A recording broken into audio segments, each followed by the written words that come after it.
Get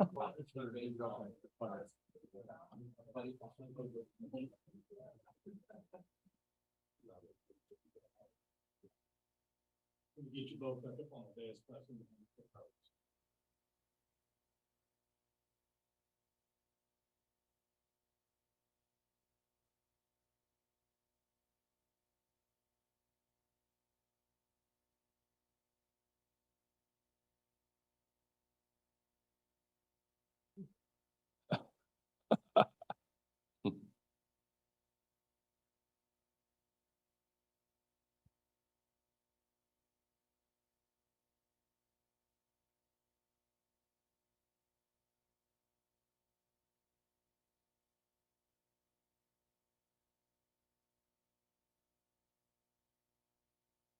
Feel like I'm at a wedding.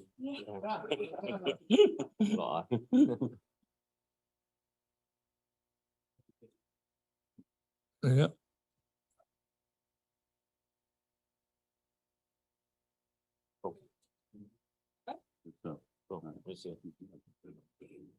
Okay. Sit down, we can get the players in here. And a reminder that Hammond Communications posts a recording of this conference at the NCAA Digital Media Hub at ncaa.veritone.com. Transcripts are provided by ASAP and will be posted shortly. And if you're just joining us, please remember to give us your name and your affiliation. When you ask questions, we'll get a hand mic to you and you'll tell us who you're directing the question to. But we'll wait for the players here. I don't know if they're here yet, honestly. Really? Well, we lollygagged as much as we could. Yeah. Dylan wanted to lift, so you know. Okay, let's go ahead and start. Jay, give us an overview first, and then we may have to do your portion first. Yeah, obviously excited to be here as a college baseball coach. This is where you want to be at this time of year. Very proud of the team, especially coming through the losers bracket after a tough loss on Monday night to, again, one of the best teams that I've seen in recent time in Wake Forest, particularly on the pitching side of things. Really good week that we put together to get back to this point. And now it's about moving forward. One of the players to feel good about what they accomplished last night, and something we've talked about all year is mastering moving forward, moving on to the next step, you know, whether that's through success or adversity. They've shown a lot of maturity in doing that throughout the year, and I expect us to do that moving into tomorrow night. Okay, we'll go ahead and start.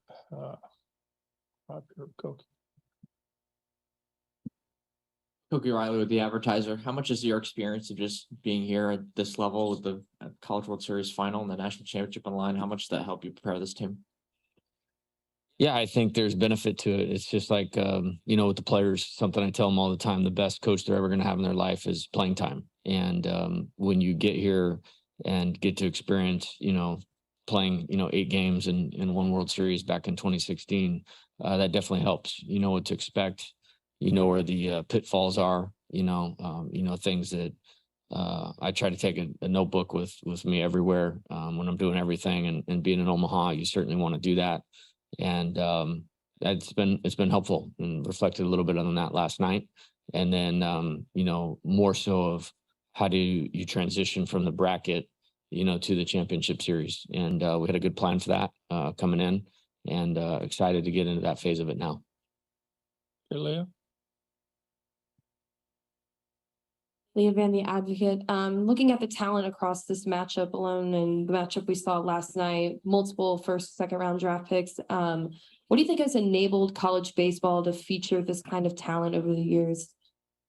Yeah, I think the development platforms, you know, that places like LSU have that can feed the player's dream of becoming a major league player. You know, when you look at, you know, nutrition, strength and conditioning, mental coaches, some of the best coaches in baseball, not college baseball, in baseball, are a part of these programs that have been playing in the College World Series. So it's a real opportunity, you know, for the players to accelerate, achieving their dream of becoming a major league player someday and get to play in an environment like this, which is second to none. You won't experience anything like this unless you're one of the very few that get to play in a Major League World Series.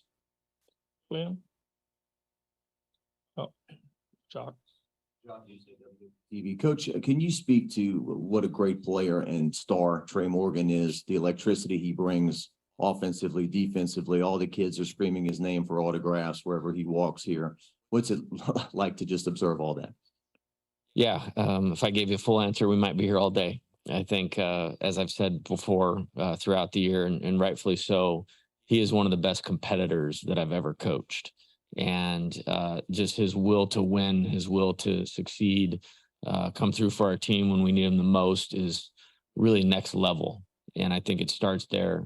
Great parents, was raised incredibly well. I think the maturation process, if you will, that I've seen is he's become a leader on our team. And, getting to spend, these 2 years with him, it's been really fun to see that evolution and hear him speak here in Omaha about his teammates and what we're trying to do and how we're trying to do it. And in terms of the play, nobody embodies that better than Trey. And on top of that, he's a phenomenal baseball player. Very rarely do you put that competitive character with the hand-eye coordination, the two-strike hitting ability, the defensive versatility, all of those things. And, shortly after we're done, a professional team is going to be very happy to have Trey Morgan. Glenn. Glenn Wesco 247. Coach O'Sullivan was just talking about how different it is to set up a team for an SEC schedule. And then when you get out here, it's, a little bit different in terms of how you manufacture runs and stuff. Can you just talk about that element in terms of how you guys have maybe had to shift the way you play offense in this tournament? Yeah, I think I have a good perspective about that. Coming from the West and the Pac-12, I mean, it's bigger fields. That's a different style of play. Most of the parks in the SEC are launching pads, for lack of a better word. This is not here. And, when we talk about building offense very early on in the fall, we want to be able to win any type of game. Pitchers duel like last night, 1-run game, slugfest, winds blowing out. Small park, big field, doesn't matter. And to have a skill set to be able to do that. And there's some hallmarks in that skill set that travel, if you will, without sounding too football coachish, that things that we've done well all year long have helped us score some runs here. But there's a different nature to it, especially in the games that we've played with the wind blowing straight in, the size of the field, the quality of the pitching. And again, I think it's unique and probably appropriate that, our last 3 opponents, in my opinion, on this year's schedule will be 3 of the best pitching staffs in college baseball. Ooh. We'll go here with Jason there. Yeah. Jason Patterson, Allen CWS. Coach, without tipping your hand too much or giving away state secrets, what's in the notebook? What have you discovered from 16? What'd you learn from your side of the bracket this time that you feel like puts you in a position to be successful? Yeah, I think, having a plan for everything just coming into the tournament. And, whether you win game 1, lose game 1, win the first 2, lose one of the first 2, and you can't get too far down the road. And that's probably the thing that helped us the most, I would say, over the last few days. I think if you lose your plan, this is over quickly. And I think that's probably the thing I'm the most proud of the last couple of days. I thought we were not on it in the first inning of Wednesday's game.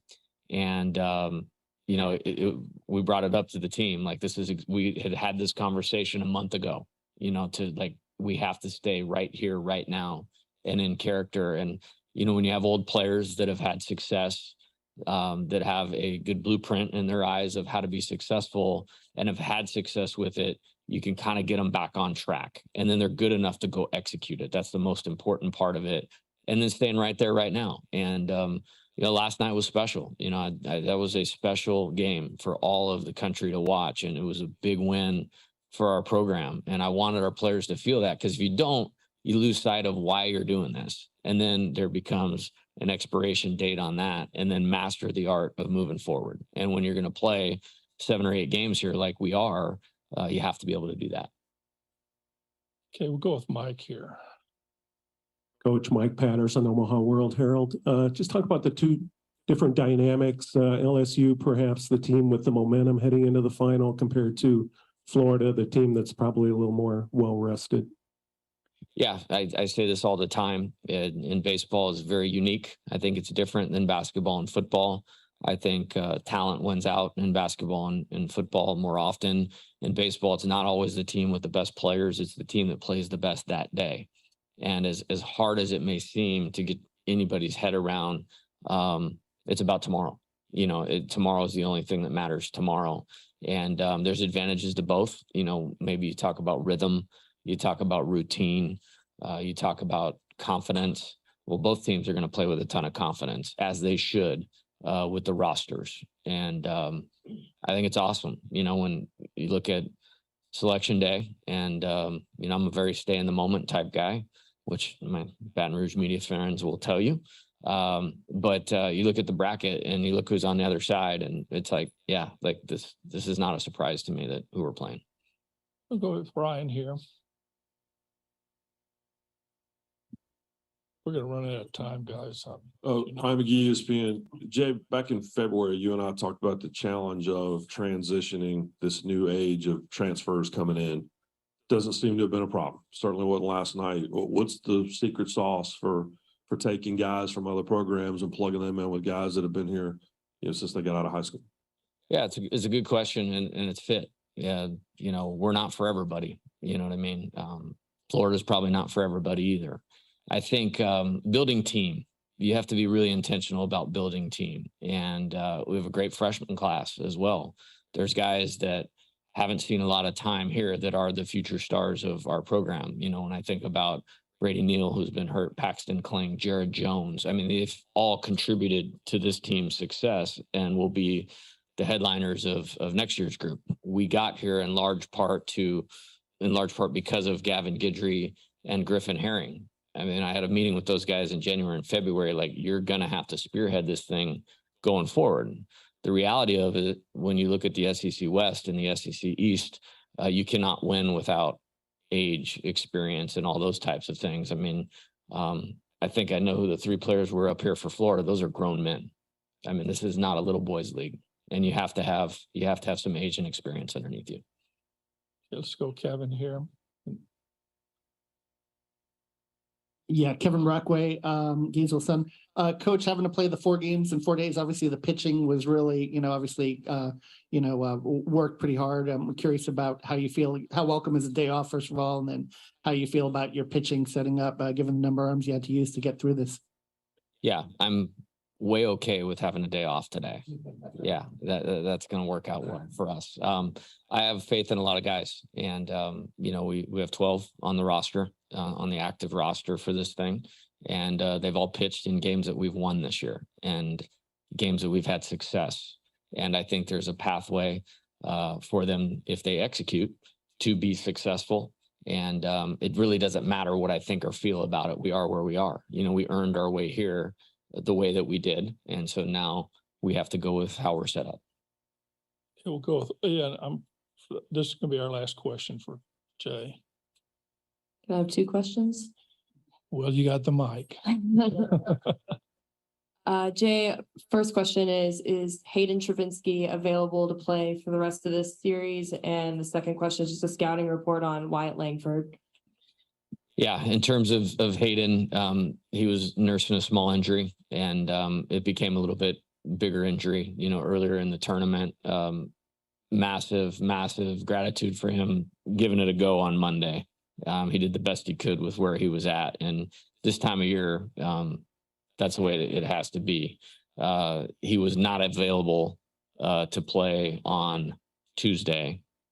Might have been available to pinch hit on Wednesday.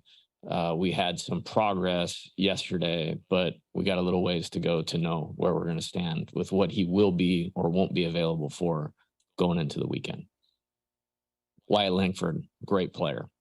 I mean, I don't know how much else to say it. I mean, somebody's going to pay him a lot of money, as they should.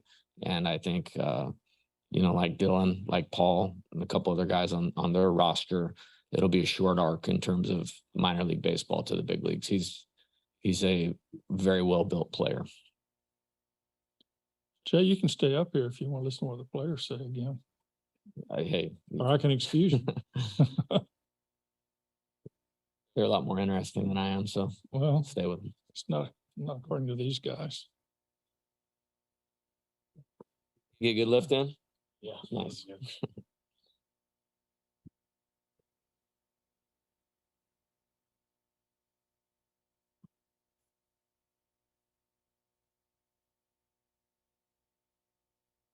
Okay, let's open it up for players, and I see Michael's hands first. So. This is for all three of you, if you don't mind. We can start with Cade. Obviously, Coach has you guys here for a reason, but he's talked about the team, that you guys have assembled, and putting mental at the front of all that stuff. But I think each of you represent different parts of this team, whether it be veteran talent, whatever, kind of thing. Just from a player's perspective, what does it mean to have all those components gelling the way it has? Okay. Yeah, I mean, I think it's necessary. I don't think you'll find another team in the country that has more fun playing with each other than we do. It's our favorite thing to do is just play baseball and, joke around, have fun with each other. But yeah, like you said, is different like components of leadership on this team, like whether it be like a glue guy, talent, et cetera, lead by example. And I think that's what makes us so special. It's not like it's one person leading the way. It's like a group, like a collective of us. Dylan? Yeah, I think it's very important for to have a good team. Really, it's just have the glue guys like this guy right here, and a leader like him who has one of the best mental approaches I've ever seen. So yeah, I think it's very important, and just gets the younger guys on board too, and just carries the the tradition and the approach on every single year. So I think it's good. Trey?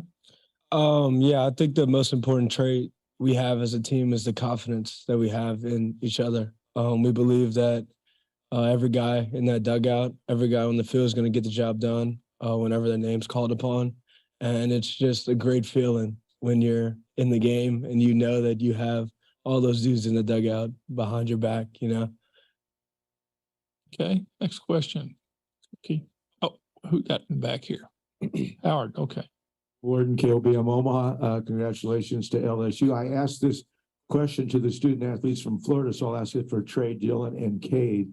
As a fan of baseball, what do you admire and like about Florida? Trey, you start. Dylan, I don't really have. I mean, I have a lot of respect for them. I'm from Florida, so it's I know. I mean, a bunch of those guys on the team and play with them, and I have a lot of respect for them. They got great starting pitchers, a great bullpen, great lineup, no holes in their lineup. So we got to be ready. We got to be ready to go. It's not going to be a cakewalk. We got to be mentally prepared and ready to go. Okay. Yeah, I would say one thing I admire about them is the confidence they play with. It's kind of similar to us, and they're a gritty bunch, and they all play with a chip on their shoulder. So that's one thing that I really respect from their team. Okay, right here. Michael Farrar with Berg Sports Network. Trey, kind of a two-part question for you. Could you talk about the fan base behind you guys from last night, and what's it like to have another SEC team face you in the championship? Yeah, I mean, we have the best fans in the country, and that showed last night. It was awesome celebrating with our guys on the field, and then we turn and we look at the fans, and they're all on the rail, standing up, cheering, chanting LSU. I mean, if that didn't give you goosebumps, then I don't know what else would. But yeah, that feeling was amazing. And what was the second question? I'm sorry. Oh yeah, I mean that just shows. That's why we're here. That's why we came to play for the SEC. We believe it's the best conference in baseball, and I mean the history shows what where that trophy's gone multiple times. So yeah. We'll go with Koki here. Dylan, is it easier for you guys to prepare for a matchup like this when you're facing a team that's pretty similar to you guys, with the big names, big guys in the order, et cetera, et cetera? Yeah, I wouldn't say it's easier, honestly. We have the same approach every team. Everybody's nameless and faceless to us. We don't change based on the opponent. We just stick to our plans and our approaches, and if we do what we're supposed to do and trust in our preparation every single day, good things will happen. Glenn? Glenn Wesco, 247. This would be for Dylan and Kate. I mean, do you guys think that the last 3 nights, just being able to play and in those high intensity, high emotional situations, I think that's an advantage for you guys going into this series in terms of just riding that momentum into these next couple days? Yeah, I think we do well with games being played back to back to back. It keeps the momentum going for sure. It just keeps the gas in the pedal to the metal, the little saying. But we just keep going, really. Keep the momentum going, keep it going for this weekend. Okay. Yeah, I mean, I would say when you play in these like high intensity environments, you're battle tested. And throughout the course of a season, we've played in different types of games, whether it'd be 1-on games, 2, 3, etc., blowouts. So I mean, we kind of know every situation, know how to react to every situation. Nothing's going to catch us off guard. So I think that's one thing that's good for us. We just got to play our game. Okay. Let's go with Clinton over here. Clinton Yates, ESPN. Trey, how much, excuse me, there's the crowd in the stands, but how much did you hear from folks back home after last night in terms of the reaction you got from people you've known, your whole life after not just the play, but the quality of that win? Yeah, I mean, it was awesome. As soon as I checked my phone, seeing all the text messages, all the mentions on Twitter, Instagram, and just people really that I haven't talked to in a while, just saying how proud they are of me and this team and the history that we have the chance to make. It was awesome. Okay. Oh, Wilson back here.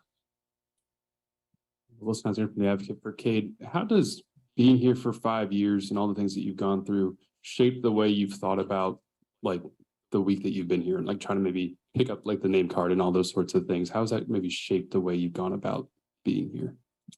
I mean, it just goes to show you that no matter what's going on, just keep putting your head down and keep working, and good things will eventually come your way. Had some tough breaks through prior pro seasons, but wouldn't change anything for the world. I think, we were all in Knoxville, Tennessee, at that super regional and, Florida State, et cetera.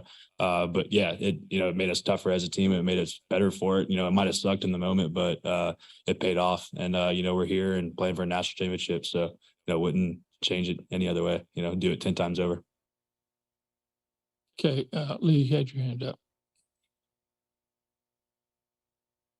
Dylan, I know you had some experience playing with Wyatt Langford last summer. Just wondering if you could speak to like his style of play and what it was like playing with him. Yeah, he's a great kid, great player too. I have all the respect for him. Very special talent. I think he's gonna be a big leader for a very long time. Some of the best raw back to ball skills and power I've ever seen. It can really track the ball down in the outfield. So, I really like his game and, gonna, hopefully, just play alongside of him one day. So it'll be good. Okay, Michael. I'd like all 3 players to answer this if you could. Coach talked about transitioning from the bracket style of play to the championship series. I'm wondering what goes into that. And then he's also shared a couple of stories like the whiteboard, planning out the pitching. It seems the simpler the message, the more effective it is. Is that accurate? Okay. Yeah, I mean, I would agree with your last statement for sure. When he was listing out the pitching and, you're seeing all these names on the board and, you're seeing Skeens' name on Thursday, the plan seems pretty simple, get the ball to Paul. That was our goal, to get Paul to Thursday and, have Thatch come in behind him. But yeah, the simpler the message usually is the better. At this point in the year, you don't need to overcomplicate things. Like, we are who we are and we have a great group and, we're very competitive and we love playing baseball. So, I mean, yeah, no need to overcomplicate things. Keep it simple. Dylan? Yeah, it's funny. Just when we write it all down on the board, it seems so simple. Yeah, it's, I mean, that's something that I've learned a lot this year is learning how to keep things simple and, just take it one pitch at a time. So yeah, that's just kind of our mindset going in, this past couple of games, just win that first one and give the ball over to Paul. And, that's what we did. And, that was his game. And Tommy was able to, hit the homer for us. It was awesome. Troy? I'd say going into the championship series, our mindset doesn't change. It's always been like we're playing a 1-game playoff. We're going to win one pitch at a time. And yeah, we know it's on the line. Like I said in an earlier interview, when our backs are against the wall, we know it's on the line, but the play never changes. It's about who shows up that day. Okay, back here. Miguel Perez Reyes, LSU Tiger TV. Trey, it seems like your dad has gotten more media attention than you have so far in the tournament. Can you kind of speak on your family's support and how that's contributed to your success? Yeah, I mean, they're my biggest supporters, and my dad's very outgoing. I kind of didn't get that trait as much as he has it, but I mean, that just shows how much confidence and faith that they have in me. And I mean, without my parents and my family, this would all be a dream, you know. From growing up in New Orleans, this really doesn't seem real, you know. And I'm glad that I'm here to show kids growing up in New Orleans that this is a reality. Like this could happen, and it's all a credit to them. Okay, we had Jacques over here. Jacques Doucet, WAFB TV in Baton Rouge. To Dylan and Trey, you guys came in together, and it's kind of been Dylan and Trey and Dylan through these 3 years. Can you speak to your friendship and how far you've come since that super regional at Tennessee, your first year? How much have you guys matured to be in this spot? Dylan. Yeah, I mean, we both grown tremendously. I mean, it's because of this guy right here, really, you know. I mean, we wouldn't be the people we are today or players without him. And, you know, yeah, it's just we now know what it takes to like get there and, you know, what it takes to lose those games. And yeah, it just makes us better. And now we're here, we're ready to go. And, you know, we got 2 games to win. So, you know, do our best shot. Trey. Yeah, I mean, these past 3 years playing with this guy, he's made me such a better player. He gave me a credit about my mental game earlier in this interview, and without him, it would be way worse. He showed me how to control my emotions, how to not get too high or not get too low. So I appreciate him for it, and we're the best of friends. Okay, one last question. We'll go to Leah here. Cade, just talking to players throughout the season, it seems like you kind of took all the transfers under your wing, and you and Gavin Dugas were kind of helping them buy into this team and really feel like a part of this team. What went into that? I mean, yeah, you look around the room and, you know, you see the talent. I mean, you got 2 guys up here that are going to play in the big leagues for 15 plus years if they choose to. But we knew we were going to have a great team, but, you know, it's not about how good your team is. It's about your chemistry. And that's really what it comes down to at the end of the day is how much you're going to, like, how much you love each other, how much you're going to want to play for each other. Like it's a team game. You can't just rely on one person. So we knew that going in and, you know, just hanging out in the fall, you know, doing team building stuff with, you know, Coach Jay and a bunch of our mental coaches and stuff like that. And just trying to be brothers. And I think that's what it comes down to. And, you know, that's one thing that we pride ourselves on. Like we're a group of brothers. Guys, thank you. Good luck tomorrow. Thank you. All weekend. Yes, sir. Weather's changing. I hear it. We're going out. No, it's gonna be fine. I know you want. Yeah.